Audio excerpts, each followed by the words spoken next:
I did a Midwest competition, the best of the Midwest, right? And so, yeah, give it up for me. Damn, that was a big thing. Shit, I sold a lot of pussy to get them to LA. I'm still doing pussy favors from that show. You know, and that shit was back in May. And so, you know, with somebody his age to be able to live his dream, I mean, that's something good, right?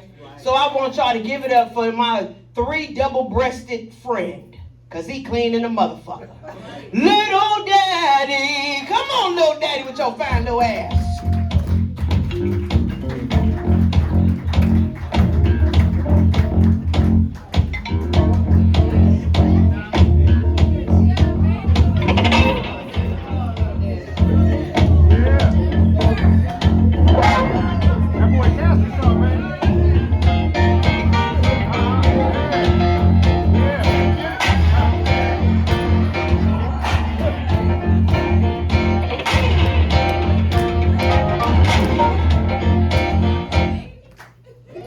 How y'all doing? Well, that's gonna wear my old ass out. But that was my favorite cut by Herb Alpert back in the day. Y'all thought I was Kirk Franklin, didn't y'all? But y'all probably wonder why I'm dressed like this. My wife asked me was I doing the show tonight, and I said yeah. The next thing I know, she done grabbed me and put me on the dining room table and started dressing me. After she got me out the kitchen sink. So how y'all doing? I'm gonna take y'all back to my school days, man. You know, I was back in school back in the 70s. And I remember the teacher asked me one day, she said, what's the important punctuation mark? And I said, the period. She said, can you explain why? I said, well, I don't know, but my sister missed hers and made my mother faint. My father was mad as hell. The next door neighbor moved out and never returned. Now that's some real shit. Yeah, so you know what? I'm 5 feet tall, I ain't gonna come up short twice. And I'm the titty man. I love some big ass titty with a wet ass coochie. Yeah, cause you know, cause everybody want coochie. Some men want coochie so bad they having surgery just to get one. You think I'm bullshitting? Ask Caitlyn Jenner. Now I like cheese, but I ain't no rat. I like coochie, but not like that. We live in a world nowadays where ain't nobody satisfied with their gender. Girls want to be boys, and boys want to be girls. Ain't that the bitch? Let me give you a good example. I was at the gas station the other day, and I seen a young lady with some big titties. Now, mind you, I'm little daddy, I'm a titty man. I asked the young lady, I said, if I lick it, can we kick it? You know what she told me? She said, I don't do guys. I said, I don't either, but I'll be your bitch for a day.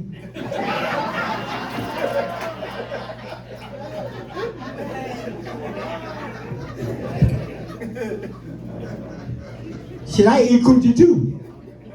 Eating coochie is like eating ribs. If you don't get that shit all over your fingers in your face, then you ain't eating it right. Ain't that right, ladies? Now, I'm not bisexual, but I'm bisex. And I realized through that ordeal that I was a gladiator. And I'm glad I ate her. Yeah, I'm a nasty little motherfucker. They probably say, you know, I do dirty shit, but I came up in a dirty world.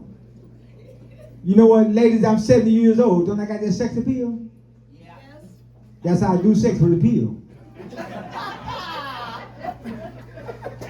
Last week, I took a Viagra. The damn thing I stuck in my throat. My damn neck was still for about 6 hours.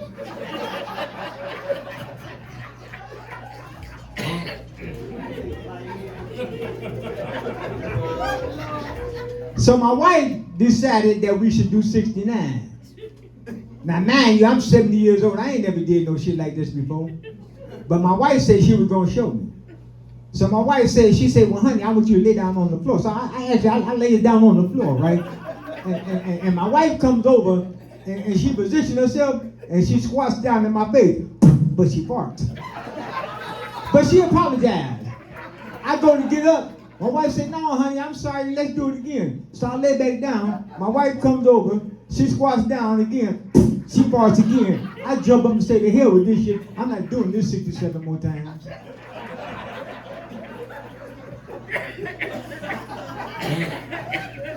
Got to It'd be a lot of farts, wouldn't it, for 67 times? And she really killed the little motherfucker. Yeah, I remember, them was 69 old days. But you know what? I'm glad to be 70 years old. You know what? I never been on HBO, and I never been to the Improv. But I've been on crack, and I've been to rehab. Now, from 1988 to 2017, I went from freebase smoking to crack smoking. I followed a girl one day. I'm trying to get some pussy, right? I followed this girl to this house, took a hit, and I was stuck for 29 years. Yeah, man, I was so high, birds used to ask me for directions. I ain't bullshitting. I was so high, I called the police on myself, and they actually arrested my ass and took my ass to jail. The next morning, I had to go to court. The judge said, how do you plead? I said, not guilty. He said, can you explain the 27 cigarette lighters? I said, Your Honor, I was afraid of the dark. But y'all think I'm bullshitting. I used to be 6'3", but I smoked myself down to 5'2".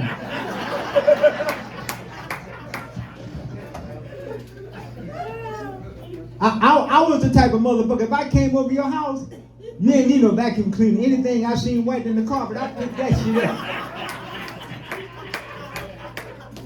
Cause that's how bad I wanted to get high, and that's some real shit.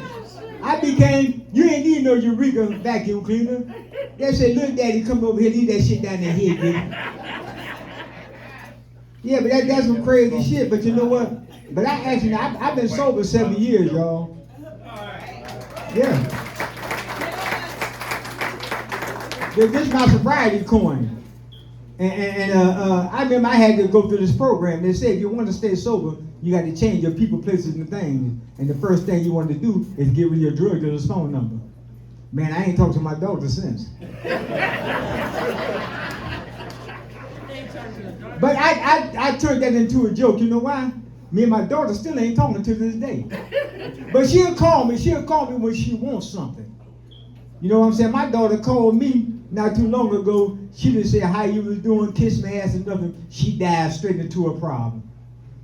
And you know what I told her? I said, I can't help you. I don't know nothing about that. Because I pay my bills, you know what I'm saying? Because I ain't getting high today. Yeah, I do all kind of crazy shit. I was outside talking to a girl outside before I came in. She was outside smoking weed. And I asked her, was she addicted? She said, man, I got 6 kids. I said, I ain't asked you what the dick did.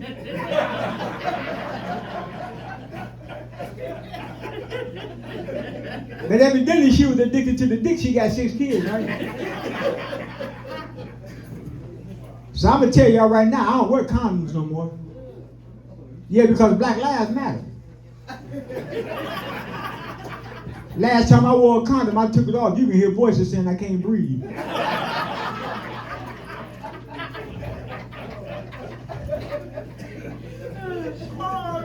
So I'm a flirt, and I like talking to women. You know, I was talking to a woman the other day, right?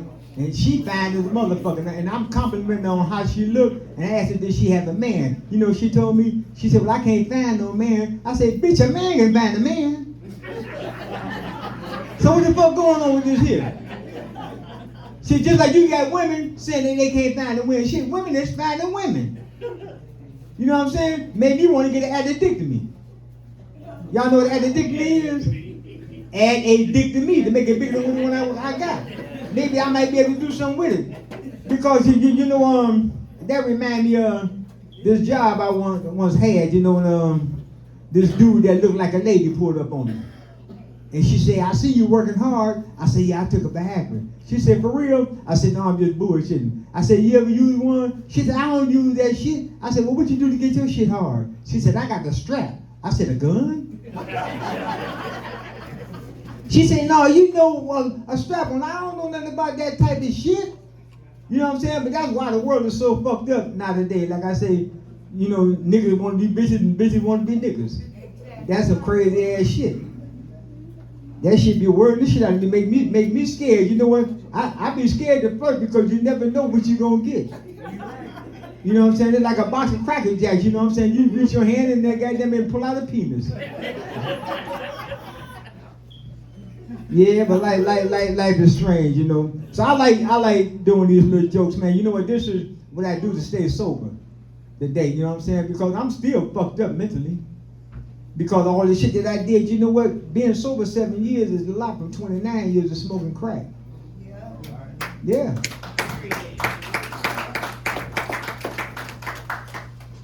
Man, I remember them days, man, walking in the streets in the middle of the night, going home after I smoked up all the money. Now, you know, I got to go home and tell these old lies, you know what I'm saying, what happened to the money. You know what? I found out one thing about robbery. I used to rob myself. I ain't bullshitting and blaming it on you. Hell, she don't know she wasn't there with me. But I know my check is fucked up. You know what I'm saying? But like I said, I'm doing a real good job now today because I can pay some bills. I just keep coming up short. But it's gonna be all right. So I like telling these jokes. You know, it was a black man, he was walking across the beach. And as he was walking, he seen a shiny object in the sand. He reached down and he picks it up. Oh shit, it's a genie lamp. He rubbed the lamp and the genie comes out. The genie said, I grant you 3 wishes. He said, I already know what I want. I want to be white, uptight, and out of sight. The genie said, got you. Put your tampon.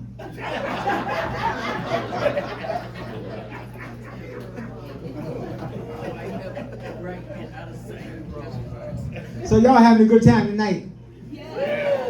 I'm trying to be funny with a motherfucker. All kind of shit going through my mind. I'm thinking about sex. Yeah, because when I go home, I'm going to fuck something up. And I found out one thing, being my age, being 70 years old, I used to fucking, some of you old guys, when y'all hear this shit, y'all better try it, because this is some real shit. I tried Viagra, Cialis, and all that shit, but there's some shit out there that's better than all that shit. You know what it's called? It's called beets. I juice beets with some limes. I guarantee you, motherfucker, she might not know you, she damn sure won't forget you. And they talk about it every day now. You know, when you look on Facebook, you got everybody talking about the beetroot, right? But I found out from experience because I went to a urologist. Because getting high, my shit was fucked up. When I was getting high so much, smoking a glass dick, my dick didn't work. Yeah, my wife, man, used to be upset.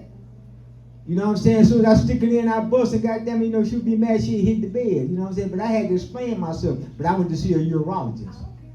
So when I went to see a urologist, if y'all ever hear this thing that they talk about on the radio, Precise for Men, and the shit work, what they doing is they giving you a syringe and you shooting this shit in the bottom of your dick for your dick to get hard. Now they got me some of this shit. I paid $100 for it. I used it twice. After that, I said, fuck this shit. I mean, the shit was so fucked up. My wife then went to sleep. It's 4 o'clock in the morning. My dick's still harder than a motherfucker. And that's some uncomfortable shit if you got the dick and you trying to go to sleep. You know the only thing that was good about that hard on? It made sure I didn't fall out the bed.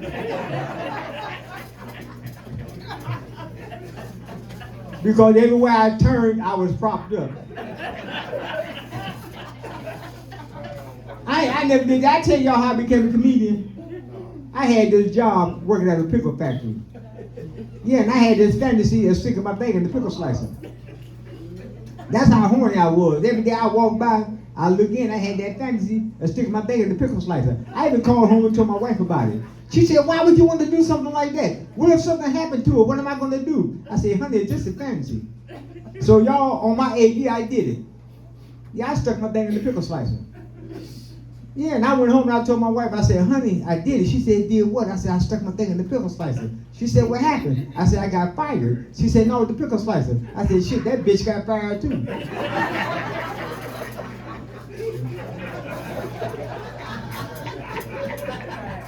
But ain't like Graham when you can tell funny shit. And you know, this shit ain't easy, man. Sometimes I have nightmares and I jump and I write some shit down. You know what I'm saying? About how I'm gonna get these little jokes out. So here go another one that's a little funny one that I came up with. So a man dies with an erection. And the 3 nurses at the morgue, they seen this shit. So one of the nurses said, well shit, he dead, you know what? Let's ride this shit. So the first nurse jumped on his dick and she rode it. She got off, the second nurse did the same thing. The third nurse was kind of, little bit miserable. She was kind of upset. She said, because I'm on my period. She said, well, no, he did. So she jumps on him and do her thing. And when she gets up, the man raises up. He said, after 2 jump starts and the blood transfusion, goddamn it, anybody can live.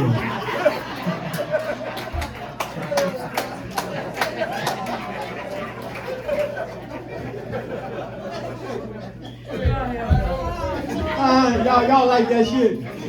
And that's a new joke. I just thought about that shit all the way when I'm driving down here because I'm trying to get my shit together. Because I want y'all to have a good time and to make it funny for y'all. You know what I'm saying? Because they say,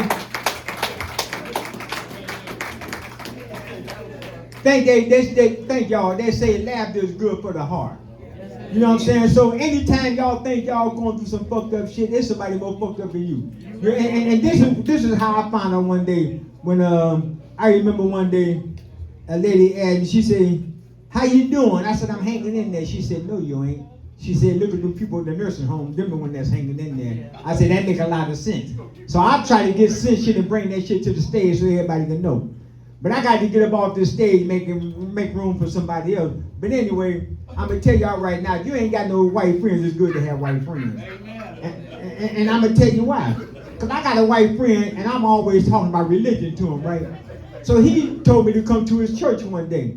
So I got all suited and booted and shit and went to the church, and man, I'm standing there, and him and his buddies over there, they eating popcorn, making all kind of damn noise. So the father comes down. I extend my hand, the father walks right by me, and he goes to my white friend over there that's making noise with all his friends. And I see the father go like this here, and bless him, and he walks off. So I go to my white friend, I said, man, I'm cleaning everything, the father come right by me, how you get him to bless you? He said, man, he ain't bless me. He said, you pick up that popcorn and get these 2 motherfuckers out of here. That's my time, y'all. Y'all give it up for Little Daddy.